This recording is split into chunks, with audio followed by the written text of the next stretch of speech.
Well, welcome back to the channel, Old Cars New Van. Well, as you can see from the thumbnail picture, we seem to be saving a car from scrap. Slightly impromptu purchase this. Let me tell you all about it. Well, it's a sunny evening, and tomorrow we seem to have committed to drive 140 miles to rescue a scrapped car. I'm not really sure how I've agreed to this, but I'll tell you the story. A friend of mine lives in Whitney, just outside Oxford, and his next door neighbour told him that they were getting rid of an old car. They couldn't be bothered MOTing it, and it was going for scrap, which, having seen a photo of it, seemed a real waste. So I've negotiated, I've bought it, sight unseen. My friend has taken it onto his driveway and has done the work to MOT it, which obviously I've paid for. And as I say, we're doing a 280 mile round trip to go and pick up this car. Are we mad? Probably, but come with us on the journey and we'll show you when we get there what we've bought. Well, hello. The next day has arrived and we are on our collection caper. We're in a modern car. It's one of several modern cars that we own, which isn't featured on the channel, so please excuse that little bit of a cheat, but I think we've got enough on our plate without bringing a classic down 140 miles. We're about 40 miles in, about 100 miles to go, and I thought I'd take the opportunity just to give you a few more details as to what it is we've sort of signed up to here. It's a 90s car, okay, 1998 to be exact, and I paid the princely sum of £250 for this car, but that is without an MOT. So in some ways this is a bit of a solitary lesson for everybody, because I'll run through some figures with you and it just shows how things can quickly spiral so that your cheap car isn't that cheap anymore. Obviously I saw pictures of it. It looked bodily really nice, but it had been standing and therefore had no MOT. So obviously it's 50 quid for an MOT before you start, so that takes us to 300. It needed 2 new front tyres. It's fair enough, just general maintenance. Went for mid-range, not budget horrible ditch finders, but not Michelin's either. I think they're either Nankangs or they're Kumo. I can't quite remember which we opted for, but they were 65 quid each, so 130 quid fitted, so that takes us to 430. It needed front brakes. They were shot, and obviously working at distance here, I had to take the garage's word. I had to take their word basically, because I'm not there to inspect. I mean, my friend was, in the background hovering, but he's not really a car guy, so it is what it is. So they said it needed new discs, which were 35 quid each, not too bad, 70 quid for the pair. New pads, obviously, 20 quid each, so 40 quid for the pair, so that's not too bad, 110. But they said both calipers were sticking. They managed to effectively service one caliper, but the other caliper, they said, was completely shot. They couldn't get it to work at all, so we had to put a new caliper on one side, so that's another 70 quid. So already our parts bill for brakes is 180 quid, and then obviously I've got labour on top. I think they changed the brake fluid as well while they were at it, which is good practice. So the bottom line is I spent 300 quid on brakes. Oh my. So more than the price of the car was spent on brakes. It needed wiper blades. I asked them to do a very basic interim service because that seemed like good practice, change the oil and filter and stick an air filter in it. And they also noticed that the alternator belt and the V-belt was pretty old. So in the interests of trying to avoid breakdowns on the way back, I said, yeah, okay, go on, change this as well. So, that was another 20 quid for the belts and another 35 quid to fit them. And So basically, this car now owes me about 900 quid. So from 250 to 900 just to get it MOT, but that is, you know, done well and it's serviced, and you know, hopefully that's all in. But hopefully it's a salutary lesson that your very cheap car can suddenly become, you know, not quite so cheap as it first appeared. And if I wanted to sell this car tomorrow, I'd probably only get £1,000 for it. So is this a wise business model? Absolutely not. If I was a car trader, would I be doing this? Absolutely not. There's no money in it at all. But that's not really the point. The reason we've done it is because it just seemed a criminal waste of machinery to let a car that's fundamentally quite good, it's only done 51,000 miles, just go to scrap for the sake of what is pretty routine servicing. So we've made the decision to do it and to save it, and in some ways I'm quite proud of that, because you know, it's environmentally sound. Keeping a car that already exists serviced and functioning and can provide many years of good service ahead of it, just for the sake of a few £100 of maintenance. You know, cars' main emissions impact is when they're manufactured. You can't tell me that making new stuff is really that environmentally sound. You should keep old stuff going as long as it's safe and can provide reliable service. And I think this will, you know, when you see it, you'll know from the make and the model that it should be very reliable, particularly with only 51,000 on the clock. So we're doing what we're doing. We're not going to make any money, that's for sure. But as long as I don't lose any money, right, I don't really mind. So what the future of this car will be, how long we'll keep it, goodness only knows. I think I'll probably take it to Rustival. Rustival, you're saying?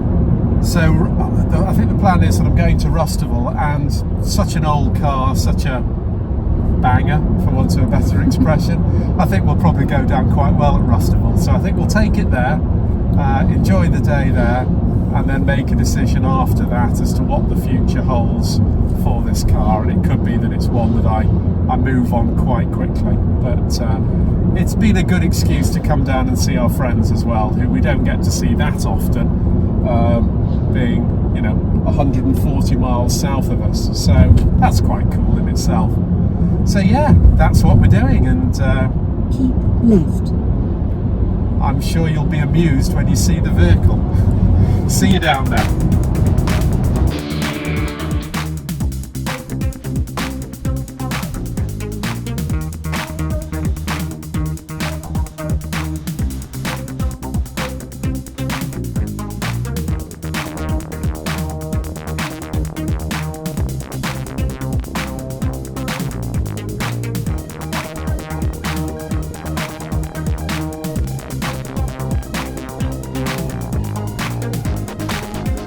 Well, we're here.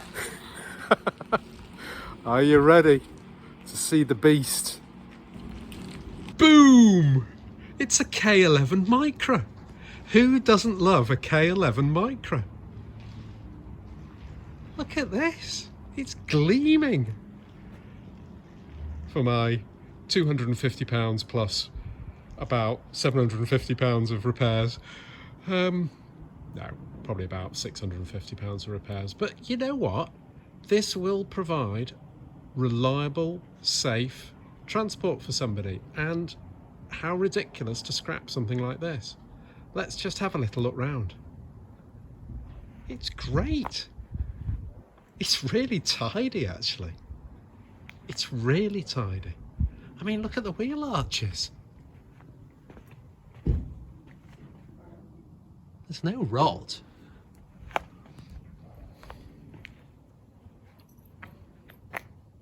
So we have a selection of original wheel trims in the boot, which will spray silver up a bit and tidy up a bit, and they'll go back on. So I think I mentioned this is a 1998, which is first of the facelift ones, but it's rather nice because you get these fantastic 90 seats, whereas after about the year 2000 it all went a bit a bit two shades of grey and all a bit boring. So it's rather nice. Look at its happy little face. It's been saved from scrap. I'm really pleased. I think it's great. Obviously the real proof in the pudding is if it gets me 140 miles home or not, but you know, we'll cross that bridge tomorrow. Well, good morning. It's the next day. The engine has started, so it's time to make a move. Only 140 miles to go. Must be mad. In 100 yards, turn right onto Waterford Road. Do you know what? It actually drives really nicely. You know, Turn even in that right little onto short Waterford Road, then turn right. little spell there, I can tell this is going to be okay. It feels very tight. It feels very Turn right onto planted. Jubilee Way. It doesn't feel wobbly at all. It feels great. So this is the 1 litre twin cam 16 valve. Actually sounds quite sporty, that, doesn't it? But probably putting out about 50 brake horsepower or something. But no, it sounds really smooth. As I say, it's only done, what are we on? 51,934 miles at the start. Obviously I've got 140 miles to run. So we'll click over 52,000. Maya's in the car behind me, playing shotgun and looking out for me in case we have problems. But do you know what? Already I feel totally confident.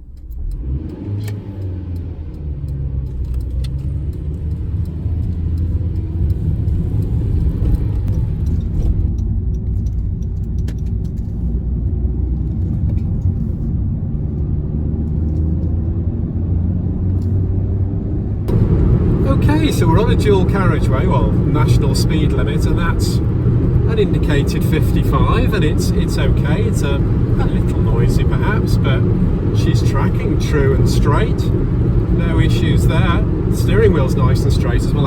Always such a bugbear of mine that, you know, if you get a steering wheel and it's not quite straight and the sign in the middle isn't horizontal, I absolutely hate that look. But no, this is great. So the ride's quite pleasant, quite softly sprung. It's okay. As I say, noisy by obviously modern car standards, but by classic car standards, it's perfectly acceptable. And as I say, the engine feels very willing. It feels only a 1 litre, but it doesn't feel like it's struggling. I mean, like any old car, the visibility is fantastic. I mean, the amount of glass that you've got in here for a small vehicle just means that it's just, yeah, compared with a modern car, it's just so easy to look out of. Once you're on the move, the steering's very nice actually. It's a little heavier at parking because it isn't power assisted steering this. This is what's called an equation, which is one of the many special editions that they did, which really doesn't get you anything other than sort of a stereo and perhaps jazzy seats. So there's no power steering, no central locking, no electric windows, nothing really to go wrong, which is great. But yeah, when it's parking, it is a little heavy, the steering. But so's our Nissan Sunny, so I'm used to that. And the Rover, that's not power steering either.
Okay, so we're about halfway there, about 70 miles down.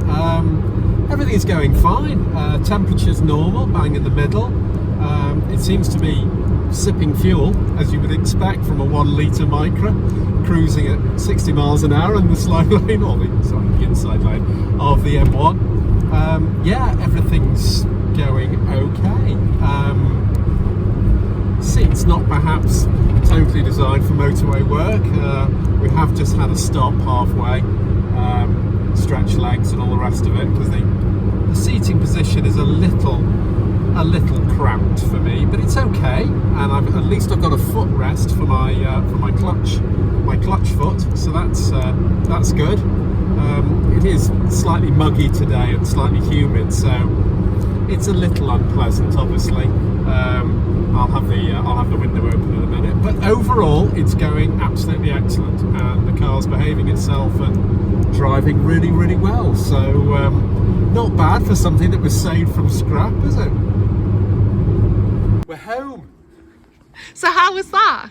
Do you know, it was all right. Was it actually? Yeah, I mean, the car is a little bit small framed for me. You know, I do feel quite cramped inside of it, but it drove really, really well. I mean, you know, considering 2 weeks ago this car was going for scrap, and okay, we spent a bit of money on it to get it MOT, brakes, tyres, all the rest of it, but the fundamental bones of the car we haven't changed. It's a really good car, and it's, you know, in really good condition. There's a few things we need to do, obviously. We need to sort out, you know, paint the wheels, get the wheel trims back on, scrub those up, paint those silver probably, clean it generally. But, you know, fundamentally, it's a really good car. And of course, 2 weeks' time, this car is going to be at Rustival. So from scrap to a car show in 2 weeks. Fantastic. Well, listen, I'm sure there'll be many more adventures with this car, but I think we'll call it a day there, as we've actually made it home safely. Thanks very much for watching. Please like and subscribe, and follow the channel for more adventures with the Micra. We haven't named it yet. I've no idea what we're going to call it. Anyway, have a look at the deliciousness of the Micra. What a good car.